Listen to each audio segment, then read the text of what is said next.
आज हम अध्याय 16 में देखेंगे जल संसाधन, जिसका हमारा टॉपिक कुछ रह गया था। पिछले वीडियो में भी मैंने बताया था, तो उसमें से कुछ टॉपिक हमारा रह गया था, जिसमें से क्या है, भूजल संसाधन एवं प्रबंधन। तो ये जो भूजल संसाधन एवं प्रबंधन है, इसका हम इस वीडियो में अध्ययन करते हैं। ठीक, तो जो जल संरक्षण का प्रारंभ क्या वर्षा की बूंदों के तल पर गिरने के साथ ही होना चाहिए। ठीक है, यदि देखते हैं वर्षा की बूंदों को सतह पर बहने ना दिया जाए तो भूमिगत होने को प्रेरित किया जाए, तो इससे क्या वाष्पीकरण जो है वो कम होगा और भूमिगत जल की मात्रा में क्या होगी, वृद्धि होगी तथा मिट्टी में नमी बढ़ेगी और उसका कटाव रुकेगा। ठीक है, तो वर्षा में भूमि के अंदर प्रवेश करने के लिए आवश्यक है कि सतह पर इस प्रकार ही वो जो पानी सोख सके। तो जिस सतह पर गहरी पीली मिट्टी, घास की परत तथा चौड़ी पत्ती वाले वनों के नीचे पत्ती आदि पदार्थ हो, उसमें क्या है, अधिक पानी प्रवेश कर सकता है और अच्छे वन जल का सर्वोत्तम संचय करते हैं। ठीक है, ये वर्षा की बूंदों को भी प्रारंभ से ही ग्रहण करके उसमें क्या है, अधिकाधिक लाभ उठाने में क्या सहायक होते हैं। तो वन ऐसे जलाशय हैं जिसमें कभी भी अवसादन होने की संभावना नहीं है।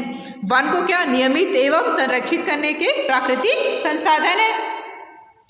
जो वर्षा का पानी वनाच्छादित भूमि की सतह पर गिरता है, वह पत्तियों, अन्य बिखरे पदार्थों तथा मिट्टी के जैव पदार्थों द्वारा भूमि में प्रवेश करके अन्यत्र झरनों तथा नदियों के रूप में प्रकट होता है। तो इसका कुछ भाग भूमिगत जलगारों में पहुंच जाता है। अल्पकालीन मूसलाधार वर्षा का पानी भी वनाच्छादित सतह पर रुक जाता है तथा फिर धीरे धीरे प्रवाहित होता रहता है। अतः क्या हुआ, अधिकांश वर्षा वाले भागों में वन लगाने से क्या होता है, जल संरक्षण होता है।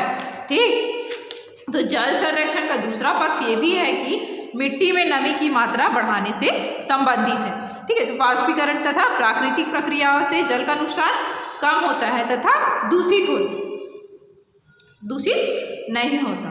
तो देखते हैं फिर भूमिगत जल का भी झरनों, नदियों या अन्य प्रकार से स्रोतों का होता रहता है। अतः भूमिगत जल भी समाप्त हो सकता है। इसकी मात्रा भी क्या है, सीमित होती है ना, अंधाधुंध उसका उपयोग हो रहा है तो उसकी मात्रा भी सीमित है। तो अतः किसी कुएं आदि में जितनी भूमिगत जल की मात्रा है जो बाहर निकलती है, उसकी आपूर्ति भी होती रहनी चाहिए, तभी मतलब पर्याप्त हो पाएगा। ठीक है, अब हम उपयोग कर रहे हैं, उसको संरक्षित नहीं कर रहे हैं, तो ऐसे में तो एक दिन समाप्त हो ही जाएगा ना। तो भूमिगत जल के अत्यधिक उपयोग से जल भी सतह भी नीचे क्या हो जा रही, जल की सतह नीचे गिरती जा रही है। तो अतः भूमि के अंदर अत्यधिक जल का प्रवेश करने के लिए जहां वन तथा मिट्टी के संबंधित प्राकृतिक तत्वों की सुरक्षा करनी चाहिए, वहीं क्या करनी चाहिए, भूमिगत जल का अत्यधिक खर्च भी रोकने की व्यवस्था होनी चाहिए। इसके लिए क्या हुआ, स्थायी भूमिगत जल की स्थिति के अनुसार उपयुक्त उपायों का क्या अवलंबन करना उचित होगा। ठीक है, सतह पर क्या नदियों में प्रवाहित जल के संरक्षण के लिए कृत्रिम बांध बनाना आवश्यक है। बांध बहते जल के प्रवाह को मंद करके इसे संरक्षित करते हैं। ठीक, इससे नदियों में जल की मात्रा की ऋत्विक घट बढ़ भी नियमित हो जाती है। परंतु किसी एक बांध के बनाने में से क्या समस्या हल नहीं होती। किसी भी नदी के प्रवाह जल क्षेत्र में आरंभ से अंत तक सहायक नदियों तथा प्रमुख नदी पर कई बांध बनाने की क्या होती है, आवश्यकता होती है। तो प्रत्येक ऊपर का बांध नीचे की बांधों की समस्या कम करती है। बांध एक साथ कई उद्देश्यों की पूर्ति करने में सहायक होती है। ठीक है, नदियों में बाढ़ रोकने तथा प्रवाह नियमित करने में अतिरिक्त बांध जल के विविध रूपों में के उपयोग की सुविधा बढ़ा देते हैं। और सिंचाई के लिए भी नहरों द्वारा बांध के ऊपर जलाशयों से रुके जल को खेतों तक पहुंचाना संभव हो पाता है और बांधों से गिरते हुए जल से जल विद्युत उत्पन्न कर सकते हैं। नदी में जल की मात्रा बराबर प्रवाहित करके जल जो है जल परिवहन की सुविधा होती है, बढ़ाई जा सकती है। जलाशय में क्या मत्स्य पालन तथा उत्पादन हो सकता है। बांध के नीचे मिट्टी का कटाव रोका जा सकता है। इस प्रकार जल संरक्षण में बांधों का उपयोग क्या है, अत्यंत ही महत्वपूर्ण है। तथापि बांध भी एक बार बन जाने पर सदा के लिए समस्या हल नहीं कर देते, ठीक है। बांध बना लिए तो समस्या हल हो जाएगा, ऐसा भी नहीं है। कभी कभी क्या है, बांध के ऊपर का जलाशय अवसाद द्वारा फट जाएगा, परंतु बांध को क्या है, विभिन्न उपायों द्वारा दीर्घकालिक तक सक्षम बनाए रखा जा सकता है। इसके लिए क्या है, बांध के ऊपर मिट्टी का कटाव रोकने तथा अवसाद कम करने के लिए कई परस्पर संबद्ध उपाय का सहारा लेना पड़ता है। तो जल संरक्षण में नदियों के जल को दूषित करने से बचाने के प्रयत्नों की प्राथमिकता मिलनी चाहिए, ठीक है। वास्तव में देखते हैं तो जल संरक्षण क्या है, संपूर्ण संसाधन संरक्षण का एक अभिन्न अंग है। जितनी भी संसाधन है वो क्या है, संरक्षण का एक अभिन्न अंग है। संपूर्ण प्राकृतिक संसाधन के संबंध संरक्षण से ही जल संरक्षण भी हो सकता है, ठीक है। वस्तुतः इन सभी संसाधनों का संरक्षण, सभी वन हो गया, मिट्टी हो गया, जल हो गया, ठीक है, इन सभी संसाधनों का संरक्षण सभी क्या है, पूर्ण रूप में सफल हो सकता है, जबकि इसके लिए क्या है, परस्पर संबद्ध प्रयास किए जाए। प्रयास करने से ही जो है मिट्टी, वन, जल, इसका क्या है प्रबंधन, जल संरक्षण का और उसका प्रबंधन हम जब करेंगे तभी संभव है, ठीक। उसके बाद हम देखते हैं जल प्रदूषण का निवारण। जल प्रदूषण का निवारण, जल हमारे लिए बहुत ही उपयोगी संसाधन। तो शुद्ध जल की उपलब्धता प्रायः क्या होती है, पर्वतीय क्षेत्रों एवं कम बसे क्षेत्रों में ही शुद्ध जल की उपलब्धता होती है, किंतु क्या प्रायः मैदानी क्षेत्रों में देखते हैं तो औद्योगिक इकाइयों, शहरी क्षेत्रों के अपशिष्ट को नदियों में प्रवाहित होने से क्या करती है, जल की गुणवत्ता में कमी आ जाती है। तो केंद्रीय पूर्ण नियंत्रण बोर्ड, राज्य प्रदूषण नियंत्रण बोर्ड के साथ मिलकर 507 स्टेशनों की राष्ट्रीय जल संसाधन की गुणवत्ता का क्या मॉनिटर कर रहा है, ठीक है। इन संस्थाओं द्वारा किए गए अध्ययन के अनुसार जैव और जीवाणुक संदूषण नदियों में प्रदूषण का मुख्य स्रोत है। दिल्ली और इटावा के बीच यमुना नदी में देश क्या है, सबसे अधिक प्रदूषित नदी है। दूसरी प्रदूषित नदियां क्या, अहमदाबाद में साबरमती, लखनऊ में गोमती, मदुरई में काली, अड्यार में कुवम, वैगई हैदराबाद में मूसी तथा कानपुर और वाराणसी में गंगा। तो इसी प्रकार देश के विभिन्न भागों में भौम जल प्रदूषण जल में भारी विषैली धातुओं, फ्लोराइड और नाइट्रेट के संकेंद्रण के कारण होता है। तो सरकार ने जल प्रदूषण को बचाने के लिए कई वैधानिक व्यवस्थाएं की हैं।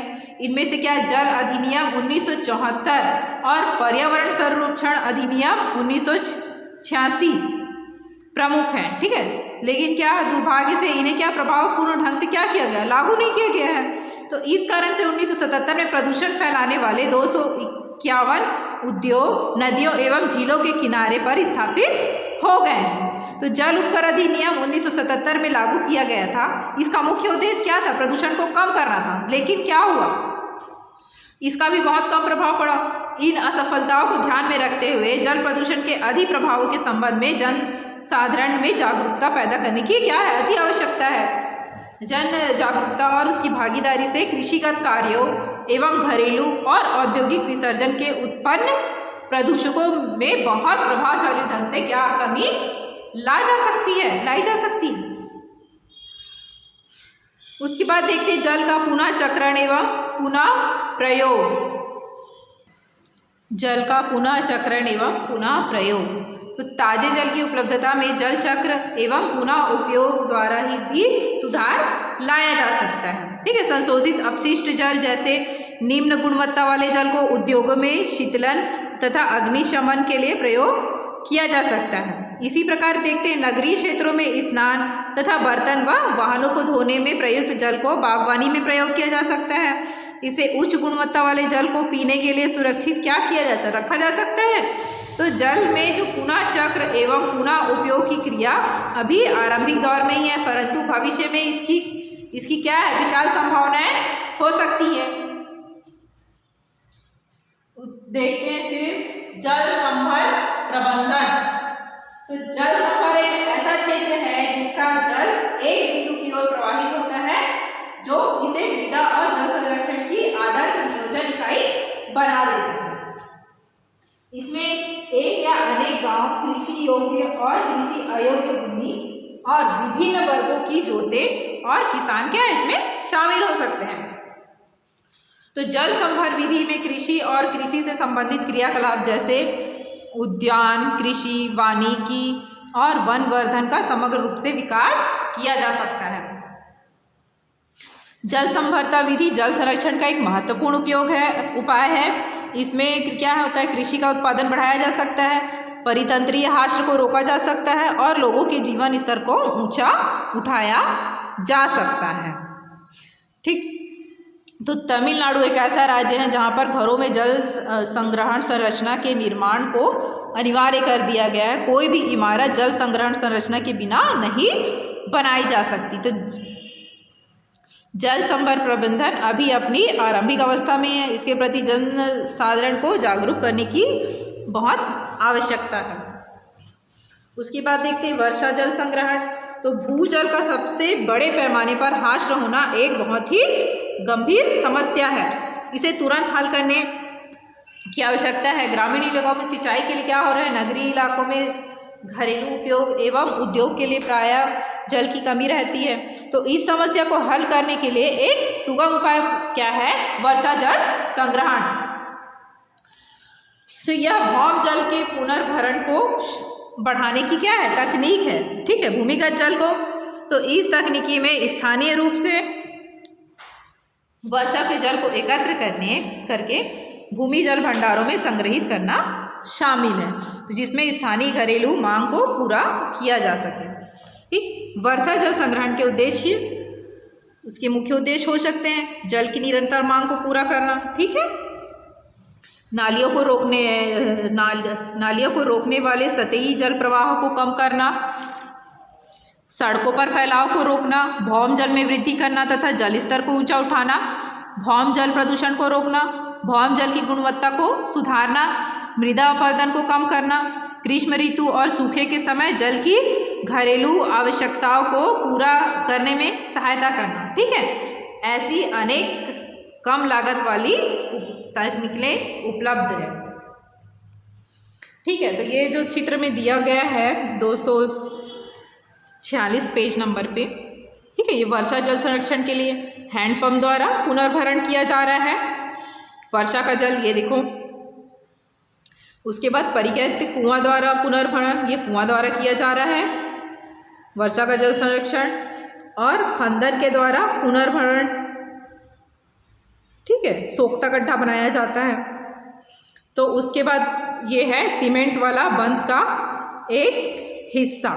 ठीक है, तो ये सभी जो उपाय है वो क्या है, वर्षा का जल संग्रहण करने के लिए, ठीक है, संरक्षित करने के लिए ये सब उपाय किया जा रहा है। वाटर हार्वेस्ट, ठीक है, वाटर सेव वाटर। तो यहाँ पे हमारा जो अध्याय है जल संसाधन वो समाप्त हुआ।